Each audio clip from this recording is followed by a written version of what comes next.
ایک بندہ نماز میں کوئی جز بھول گیا ہے اور اس کو یقین ہے کہ میں فلاں جز کو بھول گیا ہوں، وہ رہ گئی ہے۔ کل ہم نے بات کی تھی کسی جز کے بارے میں شک کو کہ اس کو انجام دیا ہے یا نہیں دیا، ہو سکتا ہے انجام دیا ہو سکتا ہے انجام نہ دیا ہو۔ آج بات کر رہے ہیں کہ بندے کو یقین ہے کہ فلاں جز میں نے انجام نہیں دی ہے، تو اب کیا نماز کے اندر نماز کو باطل ہونے سے بچانے کے لیے اس جز کا تدارک کیا جا سکتا ہے یا نہیں؟ کہاں تدارک کیا جا سکتا ہے، کہاں تدارک نہیں ہوتا اور نماز باطل ہو جاتی ہے، کہاں تدارک نہیں ہوتا لیکن پھر بھی نماز صحیح ہوتی ہے؟ آج اس کے بارے میں بات کریں گے۔ اچھا، جب ایک بندہ نماز کے کسی جز کو بھول گیا ہے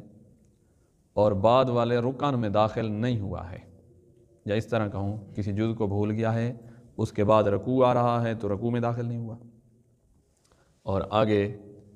سجدوں میں بھی داخل یا بھولا ہے کوئی چیز اور سجدوں میں داخل نہیں ہوا ہے، تو یہاں واپسی ممکن ہے، یہاں واپسی ممکن ہے۔ اور اگر انسان کوئی جز بھول گیا ہے اور بعد والے رکن میں داخل ہو گیا ہے تو اب جو ہے وہ واپسی نہیں ہو سکتی۔ مثلا ایک بندہ ایک سجدہ یا دونوں سجدے بھول گیا ہے، اگلی رکعت کے رکوع میں داخل نہیں ہوا ہے تو واپسی ممکن ہے، بلکہ واپس آئے، جو دو سجدے بھول گیا یا ایک سجدہ بھول گیا اس کو انجام دے، اس کے بعد پھر اسی ترتیب سے اپنی نماز مکمل کرے۔ یا سجدوں کے بعد ہوتا ہے تشہد، مثلا دوسری رکعت وہ تشہد بھول گیا ہے اور تیسری رکعت کے قیام میں اس کو یاد آئے کہ میں تو تشہد بھول گیا ہوں، تو آپ واپس آئے، تشہد کو انجام دیں اور اس کے بعد اسی ترتیب سے آگے نماز کو مکمل کرے، یعنی تیسری رکعت کے لیے کھڑا ہوگا، تیسری رکعت کی الحمد یا تسبیحات اربع پڑھے گا، اس کے بعد رکوع میں جائے۔ یا ایک بندہ قرات بھولے ہوئے ہے، سورہ الحمد بھول گیا ہے، ابھی رکوع میں نہیں گیا تو واپس آئے، سورہ الحمد پڑھے، اس کے بعد دوسری سورہ جو ہوتی ہے وہ پڑھے گا اور اس کے بعد رکوع میں جائے گا۔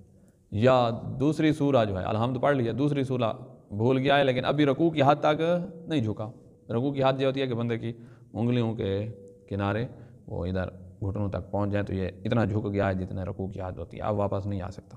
اتنا نہیں جھکا تھا اور اس کو یاد آیا کہ میں سورہ بھول چکا ہوں، تو وہ واپس آئے گا اور اس سورہ کو انجام دے گا۔ اب بندہ رکوع بھول گیا ہے اور ایک سجدہ انجام دے چکا ہے، دوسرے میں ابھی داخل نہیں ہوگا، دونوں سجدے چونکہ مل کے رکن بنتے ہیں، لہذا واجب نماز میں یہ رکوع بھولے ہوئے ہے اور ایک سجدہ انجام دیا ہے تو واپس آئے، رکوع کرے، اس کے بعد دو سجدے دے گا، اور اگر دوسرے سجدے میں بھی سر رکھ لیا تھا اور رکوع بھولے ہوئے ہے، واجب نماز ہے، تو یہ نماز باطل ہو جائے گی، احتیاط واجب کی بنا پر یہ نماز باطل ہو جائے گی۔ اب ہم تمام مقامات پہ یہی کہتے ہیں واپس آئے واپس آئے واپس آئے، لیکن جب رکوع بھولا ہے اور دوسرے سجدے میں پہنچ گیا ہے، اب احتیاط واجب کی بنا پر اس کی نماز باطل ہے۔ یا دونوں سجدے بھولا ہے اور رکوع میں پہنچ گیا ہے، تب بھی احتیاط واجب کی بنا پر اس کی نماز باطل ہے۔ تو بعد والے رکن یعنی رکوع میں یا دوسرے سجدے میں داخل ہو گیا ہے، اب واپسی ممکن نہیں ہے۔ رکوع میں داخل نہیں ہوا تھا، اس سے پہلے جو چیز بھولی ہے اس کی طرف واپس آ سکتا ہے۔ دونوں سجدوں میں داخل، دوسرے سجدے میں سر نہیں رکھا اور اس کو یاد آئے کہ رکوع بھولے ہوئے ہوں تو واپس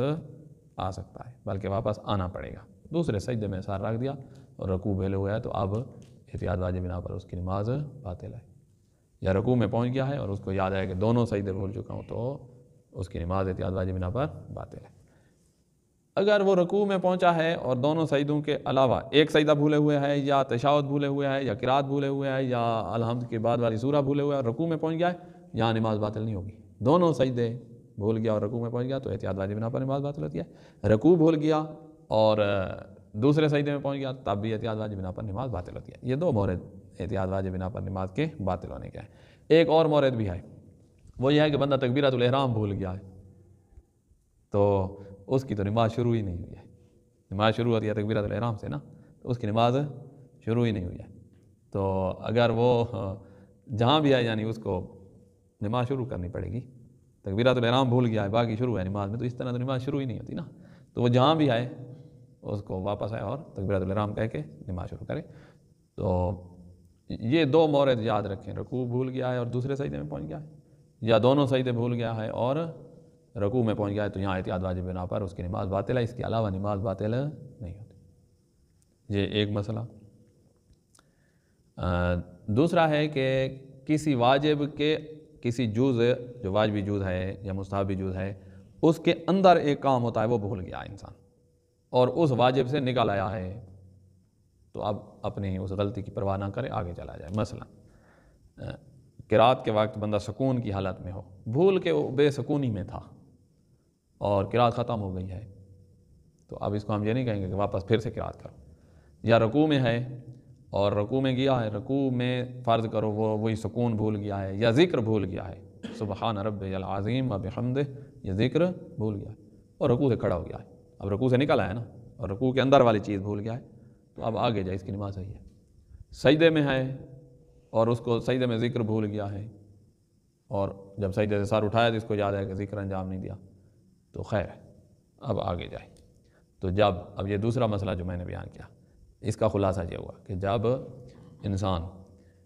کسی واجب کے اندر، کسی واجبی جز کے اندر والا کام کوئی بھول گیا ہے اور اس واجب جز سے اب نکل آیا ہے تو نماز صحیح ہے، اب واپسی نہیں ہو سکتی۔